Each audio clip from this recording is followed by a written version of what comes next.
Welcome, I'm Michael Bickert. Thanks for joining me today as we explore concepts with the objective of improving your management skills and growing your business. I am very happy to see that you already have your notepad ready. You've got that pen warmed up, ready to go. And I'm delighted because I want you to take notes and I want you to make a commitment to yourself that you will jot down some sort of action item, something you can implement in your business today. Implementation to drive your business forward is what this is all about. And that's what we're going to talk about today. We're going to explore this idea of implementation and your ideas and why don't you implement as much as you have. You know, without wishing to sound arrogant, I would describe myself as always being very prolific when it came to idea generation. I'm a source of ideas. I'm always coming up with the next best way to do something. I'm always coming up with ideas to innovate and to improve upon the methods that I have been using in business or in personal life, whatever. I'm always thinking of a better way. And I was thinking, I've thought many times that if you could implement every single idea that you had, some of them would backfire, some of them would be duds, but wouldn't you think that you would be far further ahead than you are today? The implementation of your ideas, you would learn from them, even those duds and even the ones that sort of backfired, you would learn from them and you would perhaps iterate and you would make a revision of that idea, you would improve upon it. But the implementation of all of your ideas would just put you in a far greater position. You'd be far more successful in all aspects of your life. And therefore, that should prompt the question, well, why don't we? Why aren't we implementing everything? I used to go through this process, and someone might say it was visualization. I don't even want to call it a process. I used to engage in a particular exercise, maybe fantasizing. What I would do is I would think, if I had unlimited resources, what would I do? You know, it's a very simple concept. If you had unlimited resources, and not just for business, I mean in life in general, if you had access to whatever you needed, what would you do? And you just let your mind go. And remember, this is brainstorming, so you just completely go free. And it was very enjoyable. And I would think, and that would really, I'd come up with some great ideas. I think, oh, wow, if I could only have this, I'd be able to do that. And you'd start connecting dots. But then invariably what would happen is I would realize, hey, I can do that. I have the resources necessary to do this particular idea. In that brainstorming exercise, what would happen is you'd realize, hey, some of this isn't for want. It isn't for lack of resources that I'm not implementing. There's something else that's standing in my way.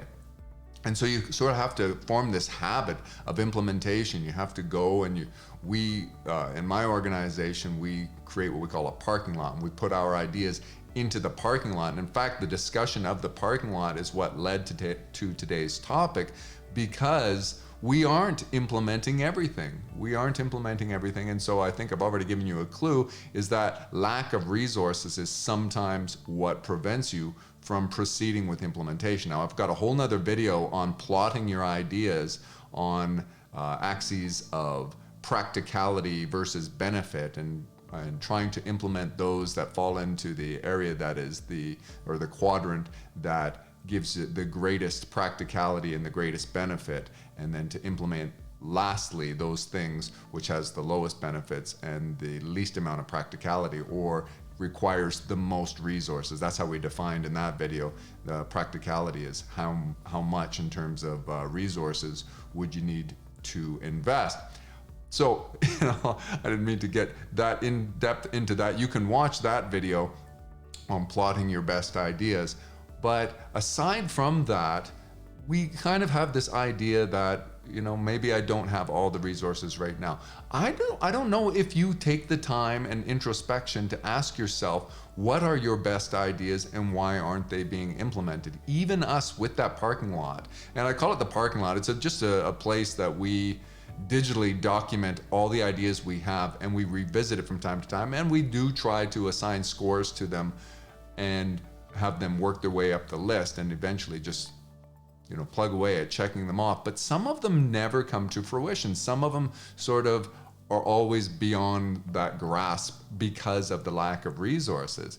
So what it really comes down to, if you have organization and you have some sort of system for making sure that you don't forget your ideas, and you actually do strategize from time to time and try to put a plan in place to implement these ideas, then the only thing that would be preventing you from implementing all of your ideas are the necessary resources.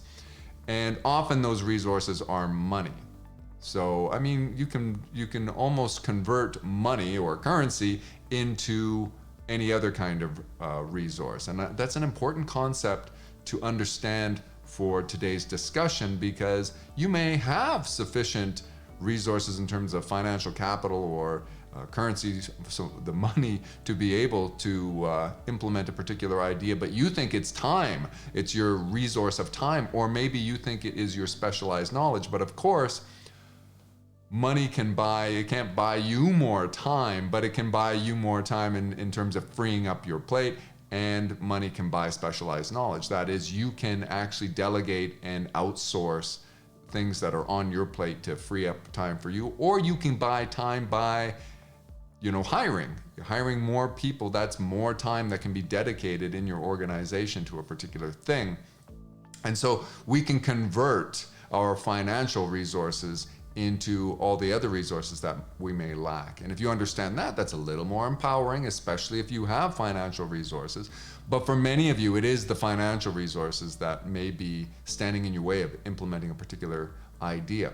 I want to also say that, even though I describe myself as being very prolific in terms of idea generation, I've worked with many people who would not describe themselves that way, and I would say fairly so. They're more stable in terms of their thought process, and maybe they dismiss some ideas that come into their mind as being a little impractical, whereas I will just express them to people. But those people that I'm describing that maybe aren't as prolific in generating ideas, they do have ideas, of course, and oftentimes they have great ideas.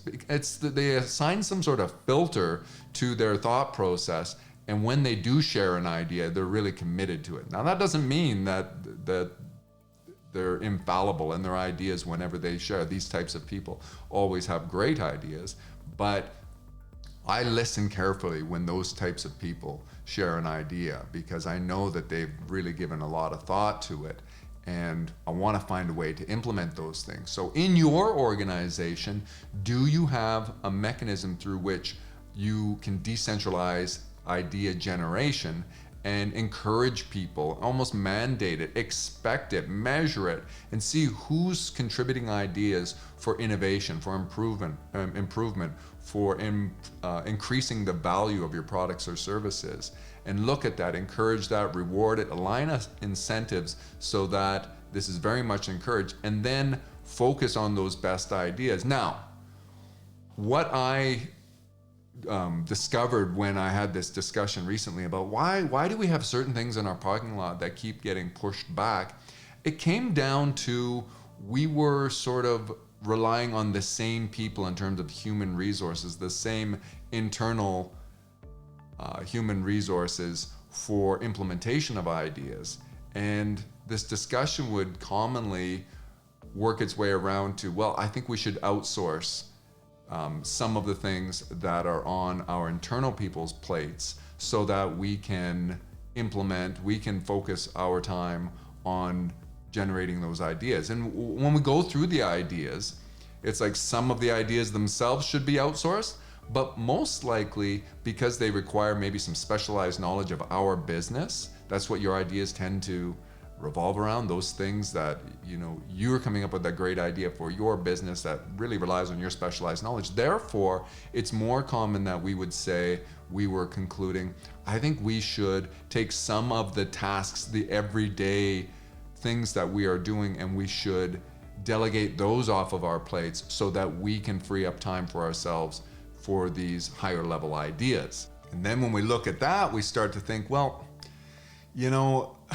who would we outsource that to? Now, we're experts in outsourcing, and we have clients that reach out to us to provide them with extra resources. And if we don't have those resources as part of our team, we have an extended team of freelancers and task fulfillment professionals that work with us and can carry out jobs for our clients. But going back to this conversation and this mental exercise that we have in this discussion, we sometimes realize, no, this is not something that is, it's too much. This is a recurring task, and this is something that requires enough specialized knowledge that perhaps we should hire someone full-time for our team to do it. And I suppose you've come up against this, and you think to yourself, should I hire somebody or not? What I look at in making that determination, is there a recurring problem?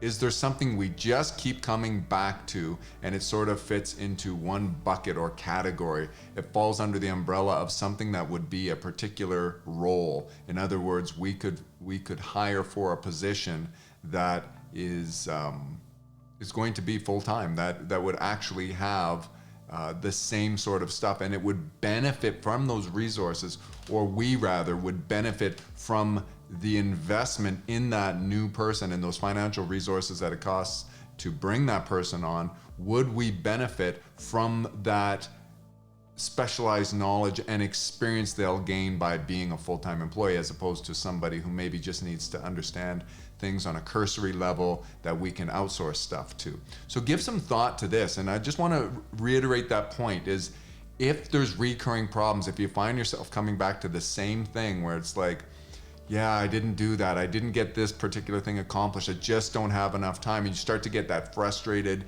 inner feeling where it's like, I really want to do that, that is important to me, but I don't have enough time. That may be time. Well, that for sure is time to think about adding resources, and then you have to determine whether or not there's enough of that, there's enough of whatever that particular specialized knowledge is that you want to invest in somebody in-house to do, or is there a bunch of stuff that you and other team members who are already experienced in your industry, in your business, and you can, and you're doing enough of the day-to-day little administrative tasks and these types of things that do not require much specialized knowledge, and you can outsource those. So you kind of got to look at it that way and evaluate what is the better strategy.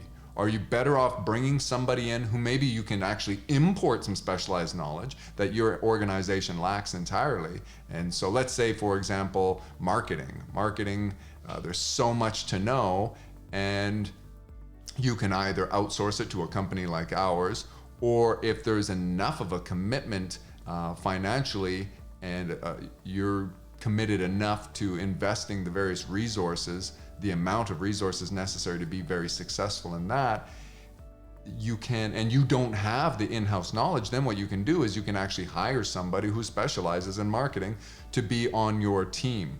And you've got to come up with a balance there. And as I'm discussing this, I don't feel like I'm articulating the problem that we've encountered or that I've observed well enough. But really what I want you to do is, when you're pondering this concept, I want you to think about, do you have things in your, whatever your parking lot is, your idea database, your repertoire, or your storage, your treasury of ideas that are never going to come to fruition? If you're being honest with yourself, you look back at it and you go, boy, these things, I've been kicking these around forever, I've been putting these off, they're on the back burner time and time again. Then you need to make the conclusion, I've got to do something. And then your path, you have a fork in the road.